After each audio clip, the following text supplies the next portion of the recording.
Ministro Alexandre de Moraes, Ministro Alexandre de Moraes, Ministro Alexandre de Moraes, Ministro Alexandre de Moraes, Ministro Alexandre de Moraes, Ministro Alexandre de Moraes.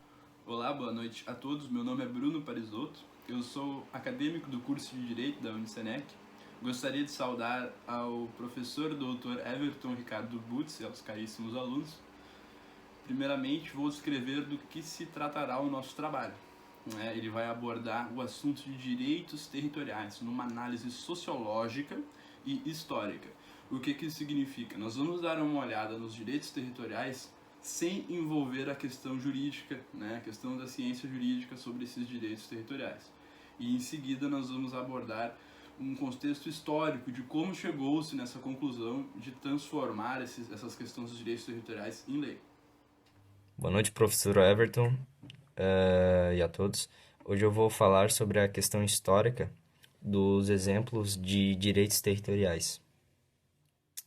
Como exemplos de direitos territoriais, temos as terras dos indígenas, quilombos e movimentos agrários, como o MST, Movimento Sem Terra. Com isso, entre as leis que garantem os direitos de possuírem suas próprias terras, avaliando o modo de como obterá esse direito territorial. Sendo assim, falarei da Constituição de 1988. Ela foi escrita durante o processo de redemocratização do Brasil após o fim da ditadura militar. Conhecida como Constituição Cidadã, é a que rege todo o ordenamento jurídico brasileiro.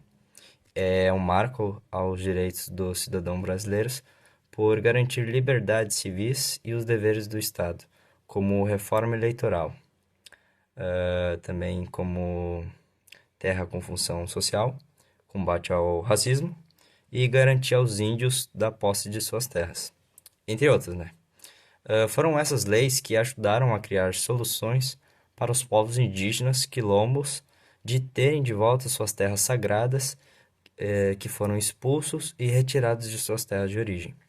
Começando com os povos indígenas, os direitos dos índios à posse de suas terras foram garantidos nas constituições brasileiras desde 1934, mas a Constituição de 88 determina o reconhecimento do direito dos índios às terras de ocupação tradicional, e neste processo cabe mencionar o papel da Fundação Nacional do Índio, a FUNAI.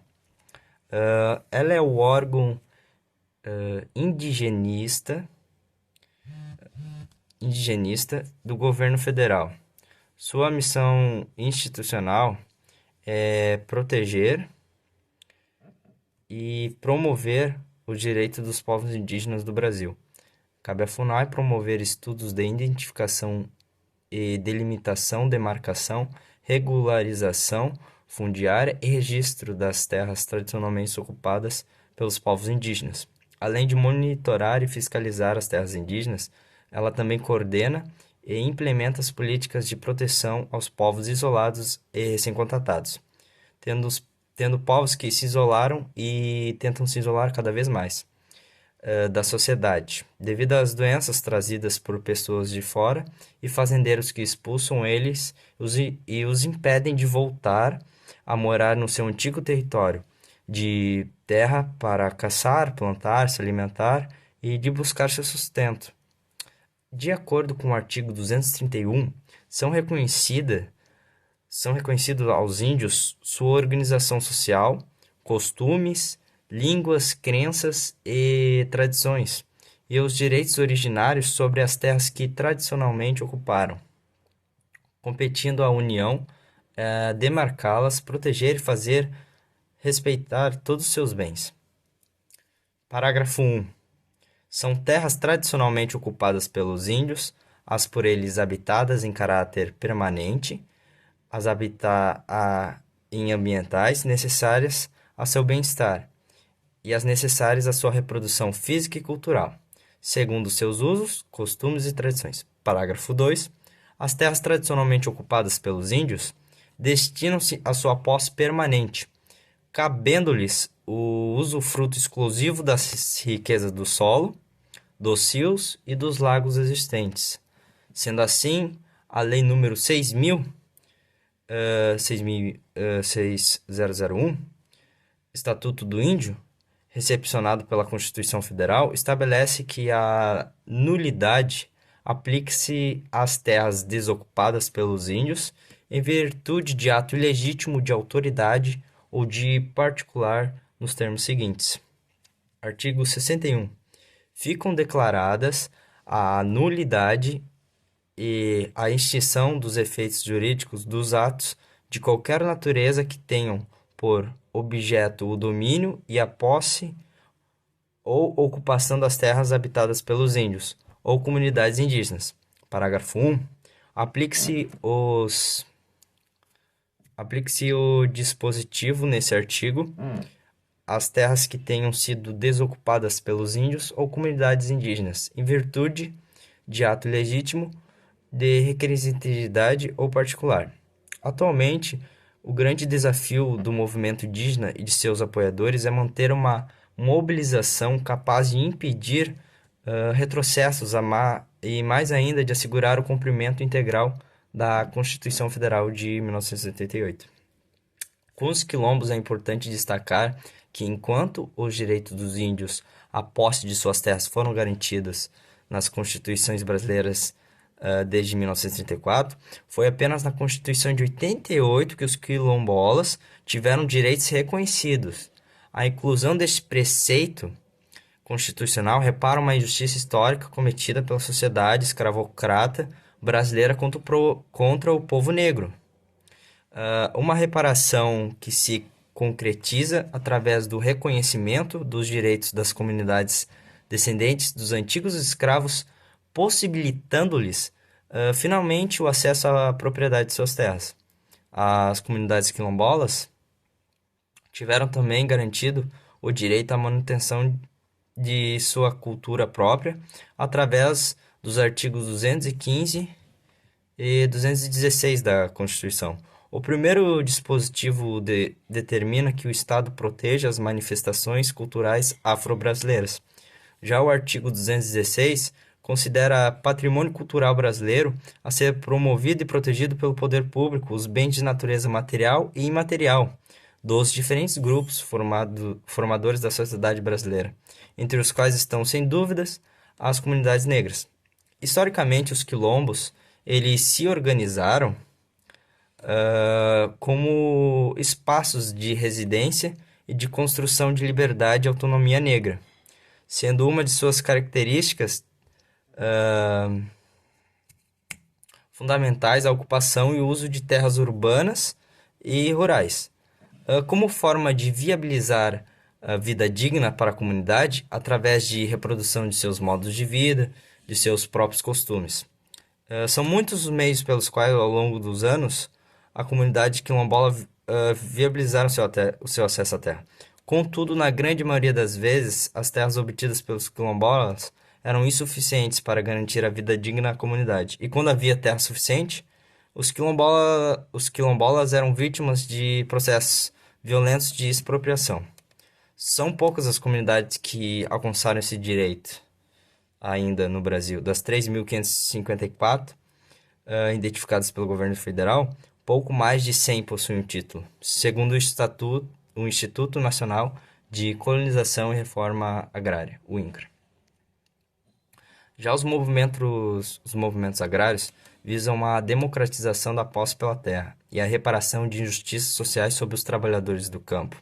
Entre as suas principais bandeiras de luta estão a reforma agrária, a melhoria das condições de trabalho e o combate ao processo de substituição do homem pela máquina no meio agrário. Apesar de haver as mais variadas siglas, os movimentos sociais do campo constituíram-se historicamente a partir de duas siglas, de duas frentes: as Ligas Camponesas e o MST, Movimento Sem Terra. A reforma agrária é uma reorganização das terras do campo que acontece quando grandes proporções de terra até então concentradas na mão de um ou de poucos proprietários, são divididas em pequenas partes, por porções, a outros donos, e até então impossibilitados do acesso à terra. O artigo 184 compete à União desapropriar por interesse social, para fins de reforma agrária, o imóvel rural que não esteja cumprindo a sua função social, mediante prévia e justa indenização em títulos da dívida agrária, com cláusula de preservação do valor real, resgatáveis no prazo de até 20 anos, a partir do segundo ano de sua emissão, e também cuja utilização será definida em lei. A forma de atuação do MST é por meio da ocupação de terras observadamente improdutivas. Na visão do movimento, essa é uma forma de chamar a atenção tanto do INCRA quanto da população em geral, sobre a ausência da função social da terra ocupada e sobre a causa da reforma agrária. Mesmo conseguindo as terras, a comercialização e o arrendamento das terras de assentamento da reforma agrária são proibidos por lei. E no Brasil, aproximadamente 1 milhão de famílias conquistaram terra, seja através do MST ou por influência do mesmo. Boa noite a todos. Eu sou o aluno Leonardo Gomes, participante do grupo 3, que irá apresentar para vocês o que é direitos territoriais. E irei trazer para vocês uma carta de proteção para os territórios indígenas. Isso foi um fato que ocorreu em Erechim, no Rio Grande do Sul, no estado do... barbaridade.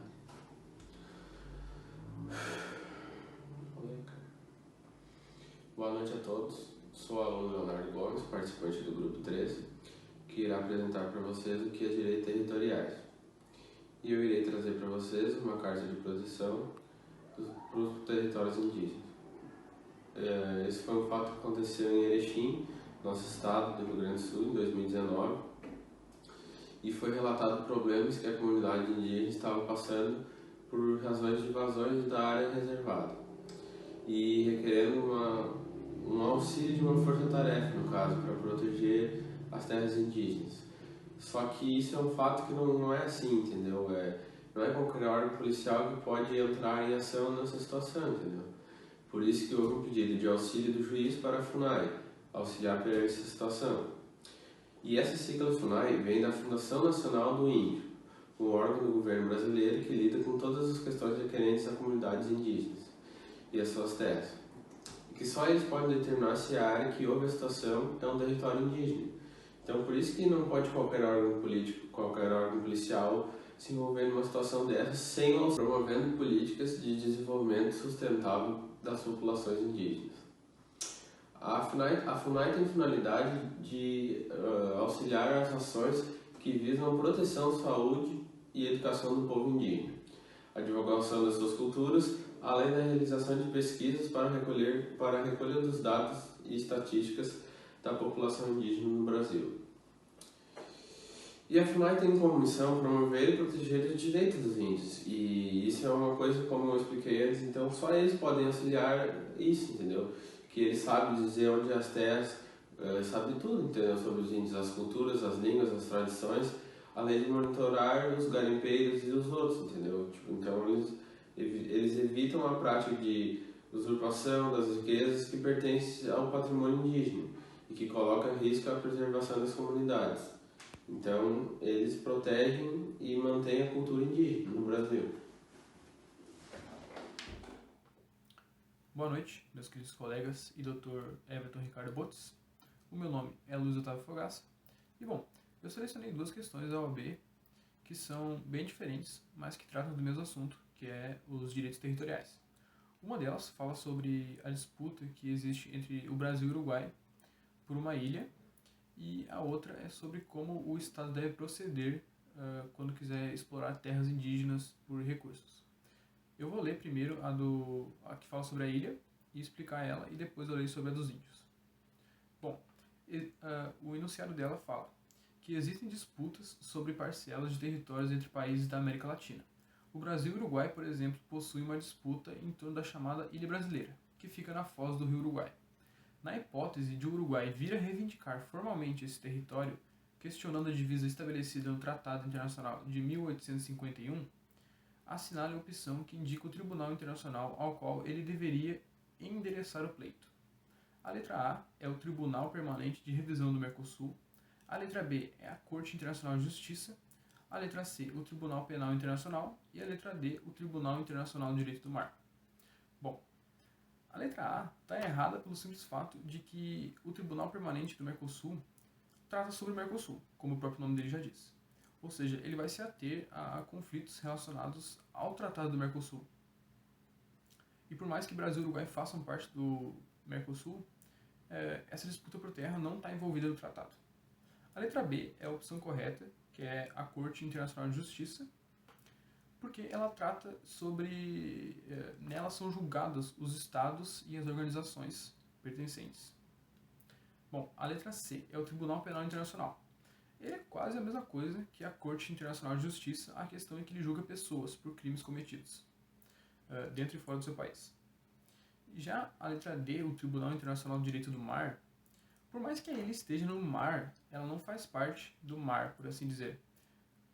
Por quê? Porque o Tribunal de Direito do Mar, o que ele faz? Ele cuida do meio ambiente marinho, ou seja, se acontecem crimes em alto mar, seja de assassinatos ou contra a própria natureza, é ele que vai agir nessa situação. Mas a ilha é um solo firme, então não seria tratada pelo direito do mar. A questão sobre as terras indígenas nos coloca sendo um advogado de defesa que deveria defender essas terras do Estado. Bom, o governo federal autorizou uma mineradora a prospectar a exploração dos recursos existentes nas terras indígenas. Numerosas instituições da sociedade civil contratam você para que, na condição de advogado, atue em defesa da comunidade indígena. Tendo em vista tal fato, além do que determina a Convenção 169 da OIT, que é a Organização Internacional do Trabalho, sobre os povos indígenas e tribais, assinale a alternativa correta. A letra A diz que o governo deverá estabelecer ou manter procedimentos com vistas e consultar os povos indígenas interessados, a fim de determinar se os interesses desses povos seriam prejudicados ou não, e em que medidas antes de empreender ou autorizar qualquer programa de prospecção ou exploração dos recursos existentes em suas terras.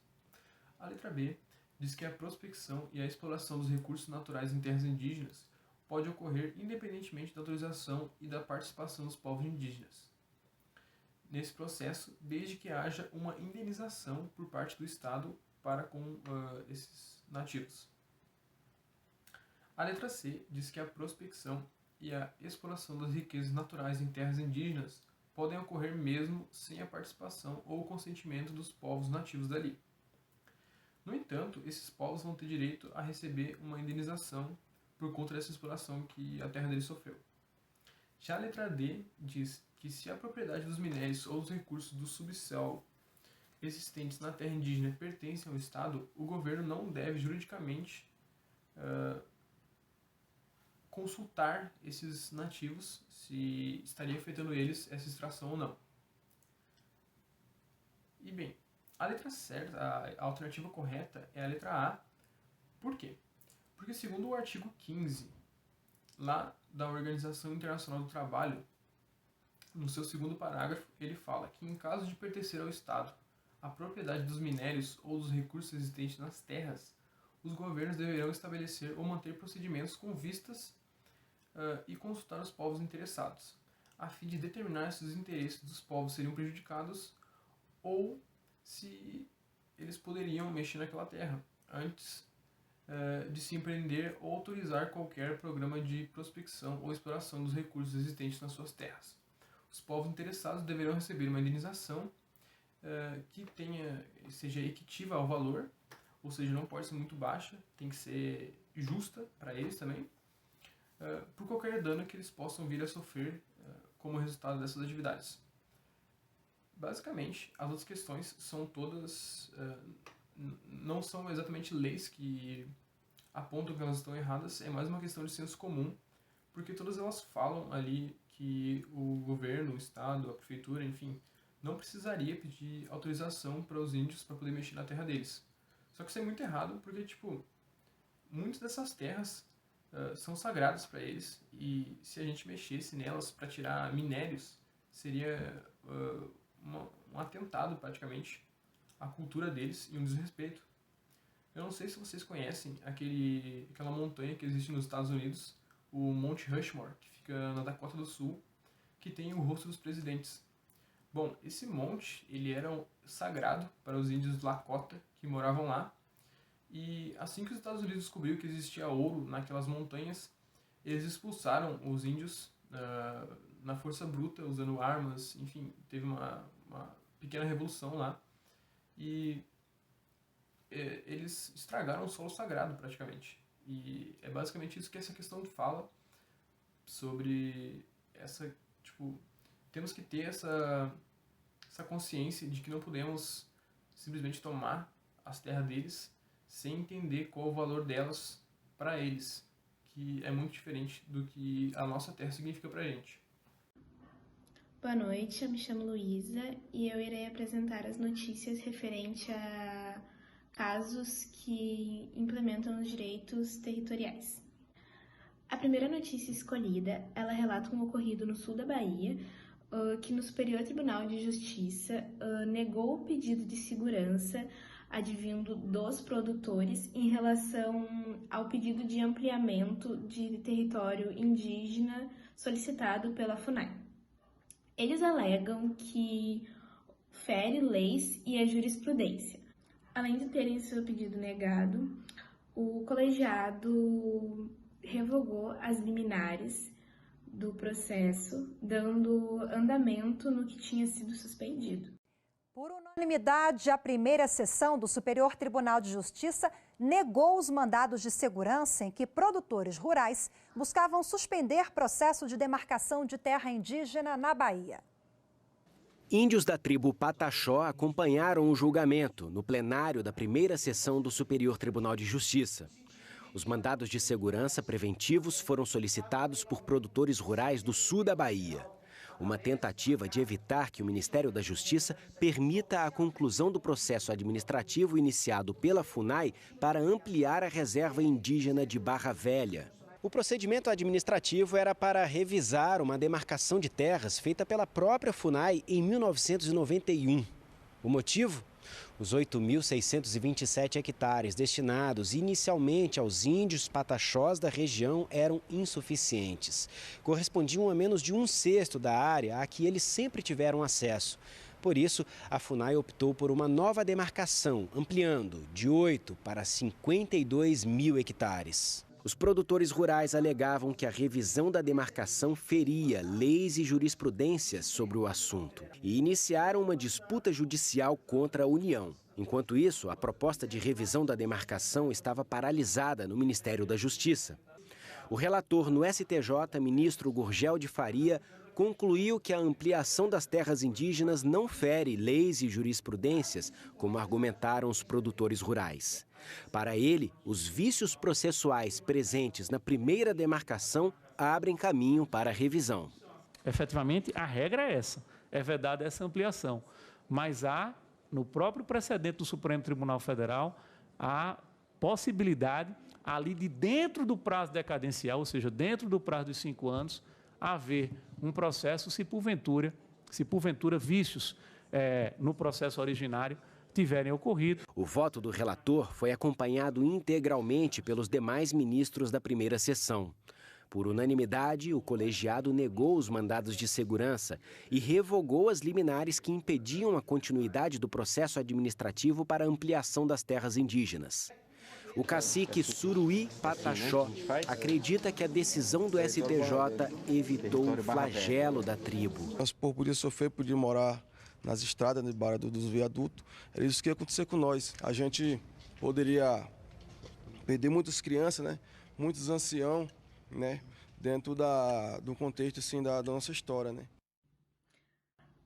A segunda notícia escolhida, ela fala sobre a demarcação de território indígena em Santa Catarina, e ela fala sobre uma portaria que amplia a demarcação da reserva indígena. Essa portaria envolve a União, a INCRA e o Estado de Santa Catarina.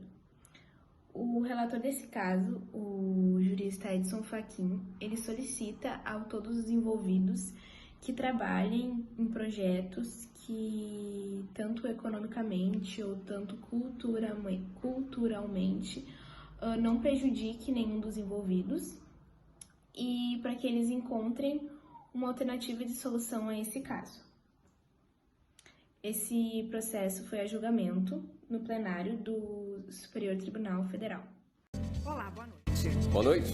A Audiência de Conciliação e Diálogo no Supremo discutiu hoje a demarcação de terras indígenas em Santa Catarina. O tema faz parte de uma ação de relatoria do ministro Edson Fachin, em que um grupo de agricultores pede a anulação de portaria de 2003, que redefiniu e ampliou os limites de uma reserva no estado. Repórter Carla Lucena acompanhou e ao vivo tem as informações pra gente. Oi, Carla, boa noite. Olá, William, boa noite para você, boa noite a todos. Olha só, o ministro Edson Fachin, ele disse durante a audiência que hoje era um dia muito importante, talvez o mais importante desde quando ele entrou aqui no STF em junho de 2015, por se tratar aí de uma discussão que envolve comunidades indígenas, agricultores familiares e também a preservação do meio ambiente. Acompanharam a audiência de hoje as ministras do STF, Carmen Lúcia e Rosa Weber, e também o subprocurador-geral da República, Antônio Carlos Bigonha. E a discussão foi justamente essa, sobre a demarcação da reserva indígena Ibirama-Laclanô, que fica lá em Santa Catarina e está ligada aí à comunidade indígena de Xoclém. Essa portaria de 2003, ela ampliou os limites dessa reserva e ocupa hoje também uma área que vivem agricultores familiares. E olha só, ao final dessa audiência, o ministro Edson Fachin, ele determinou o prazo de 15 dias para que a União, o INCRA e o Estado de Santa Catarina apresentem um estudo sobre a dimensão econômica dessa área. Também determinou que eles façam uma resposta, que eles deem uma resposta sobre o pedido alternativo para a solução deste conflito, e ainda especificamente da União determinou que ela faça aí um plano de trabalho para a barragem do Vale do Itajaí, que fica também em Santa Catarina. Ele concedeu, e aí não é uma obrigação, o mesmo prazo para que os participantes dessa audiência também encaminhem aqui para o STF propostas, manifestações e documentos apresentando aí também soluções para este conflito. Ele disse que logo após este prazo, ele pretende então apresentar essa ação para julgamento no plenário do STF. Não tem ainda uma data, mas então ele pretende, após o recebimento destes documentos, liberar para a pauta, como se costuma dizer aqui no STF. E agora vamos acompanhar então como foi a discussão dessa audiência. Relator da ação que discute a demarcação das terras da comunidade Xoclém, em Santa Catarina, o ministro Edson Fachin ressaltou que essa é uma questão difícil, mas muito relevante para o país. Levando sempre presente que a Constituição tem força normativa e que, evidentemente, debaixo da força normativa da Constituição, especialmente os órgãos públicos, os entes federativos, são responsáveis por execução de políticas públicas. E, muitas vezes, quando esses afazeres não são levados a efeito, isto se projeta para o Poder Judiciário, e o Poder Judiciário é conclamado a tomar uma determinada decisão e expedir os seus comandos na prestação jurisdicional. Nós estamos cogitando de hipóteses que abrem portas, não hipóteses que fecham portas. O advogado que defende os agricultores disse que mais de 300 famílias moram na área há mais de 7 décadas. Afirmou que as terras foram compradas de forma regular e que a portaria determinou a ampliação das terras indígenas. O advogado das madeireiras defendeu um diálogo, mas que não haja retrocesso para nenhuma das partes. Não há interesse, não há entendimento das comunidades de agricultores, principalmente do município de Vítor Meireles, de saírem, né? A única coisa que eles têm são essas pequenas propriedades. Eu enxergo que é melhor para todos isso aí, para a gente chegar num acordo final e todo mundo sair bem. Essa é a minha pretensão. Integrantes da União explicaram que a Constituição estabelece limites para o pagamento de indenizações e que, no caso, não seria possível esse ressarcimento. INCRA e FUNAI falaram da possibilidade de fazer estudos sobre o perfil e espaços para realocar as famílias dos pequenos agricultores que ocupam essas terras. Como a União já ressaltou, caso o procedimento de demarcação prossiga, a participação do INCRA será adequada nessas etapas posteriores. A FUNAI entende, em relação à abrangência das questões ambientais, na forma como já mencionado aqui, há a possibilidade de se compor participação em mesa de negociações para que a gente possa aprimorar aquela proposta originariamente colocada dentro do âmbito de consensualidade de todos os atores envolvidos. Representantes das comunidades indígenas alegaram que as terras são de ocupação tradicional e muito importante para a preservação das 3 etnias que moram na região. Na verdade, ministro, nós queremos aqui, dessa casa, o reconhecimento tradicional, originário desse povo, só esse pedacinho de terra. Para frisar o que os outros integrantes do grupo discutiram e esclareceram sobre os direitos territoriais, eu vou fazer uma pequena listagem dos assuntos que foram discutidos, certo? Teve a referência de um termo chamado FUNAI. A FUNAI ela é responsável pela demarcação de terra, no território brasileiro. Essa responsabilidade ela é encarregada através do dispositivo constitucional, que é o artigo 231 da Constituição Federal de 1988. O artigo 231 ele é super explícito nesse sentido, da definição de como será tratada essas terras indígenas. Nós temos 6 incisos que são claros, nessa pontualidade dos direitos dos índios. E esses direitos eles não são apenas no âmbito territorial. Nós temos também os direitos sociais. Por exemplo, no artigo 231, inciso 1º, nós temos as referências aos direitos dos índios no quesito de crença, da língua, a cultura. Toda essa questão também é protegida. Então, o reservamento dessas terras para os índios, ela não ocorre por um sentido histórico, mas também por um sentido sociológico, para que essa comunidade indígena possa continuar tendo o seu bem-estar social, possa continuar tendo a sua própria cultura, de uma forma que não seja corrompida, pelas influências externas que chegaram no Brasil, como todos nós sabemos. Diante desse artigo 231 da Constituição Federal, nós temos muitas declarações ali que intitulam a FUNAI esse direito de demarcação de terra. Existe ali também uma concepção, se eu não me engano, disposta no inciso 2º do artigo 231 da Constituição Federal, que define como será feita não só a demarcação, mas o usufruto dessa terra. Outra questão que também é importante frisar, e espero que vocês recordem, porque é uma questão que cai muito em OAB e concurso, é das definições dessas terras. A gente não entrou no âmbito ainda da propriedade, do direito privado, provavelmente vamos ver nas próximas cadeiras de direito civil, mas nós temos o entendimento de propriedade e de posse. O entendimento de propriedade é quem tem o título das terras, certo? É o real proprietário.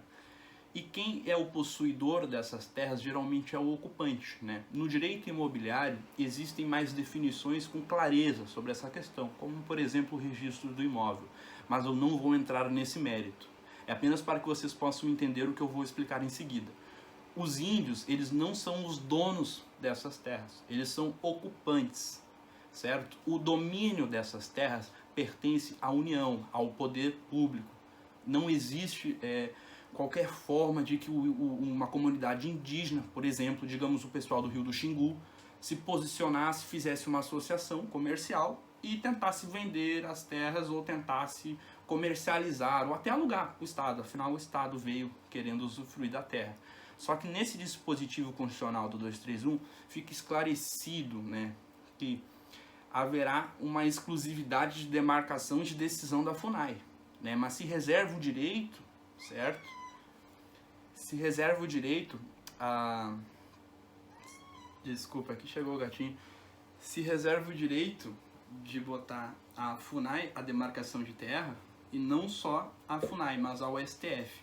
Eu vou falar de uma coisa recente, que são as 19 condições que foram citadas pelo na época, o presidente Gilmar Mendes, que era o presidente do Tribunal do Supremo Federal, e ele esclareceu que essas condições, para que pudesse ser feito um usufruto e a demarcação de terra, elas originassem de recursos que pudessem ser usados para o governo brasileiro, né? Então ele foi super explícito, né? Por que eu volto com esse termo de estar muito claro?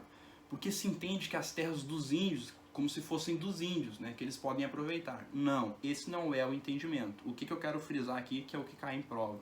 Os índios, eles são ocupantes dessa terra. Essa terra é de domínio da União, certo? Isso é regulado pelo artigo 231.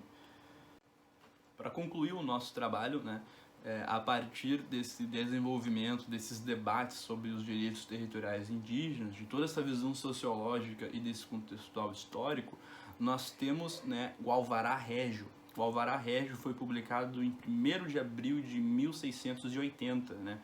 E naquela época foi esclarecido ali de que as terras dos índios elas não seriam tomadas, né? Não haveria, né, uma vasculha pelas riquezas dos índios, né? Vocês podem fazer uma pesquisa aí que vocês vão se inteirar um pouco melhor, né, sobre esse Alvará Régio de 1680.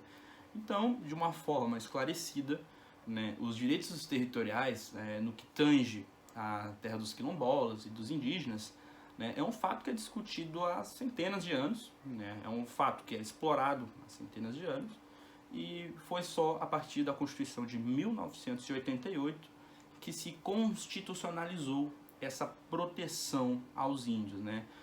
É importante também nós lembrarmos que não significa que o índio ele tenha alguma exclusividade no tratamento da Constituição. Não. Tanto o índio como o não índio, eles têm os mesmos direitos, né?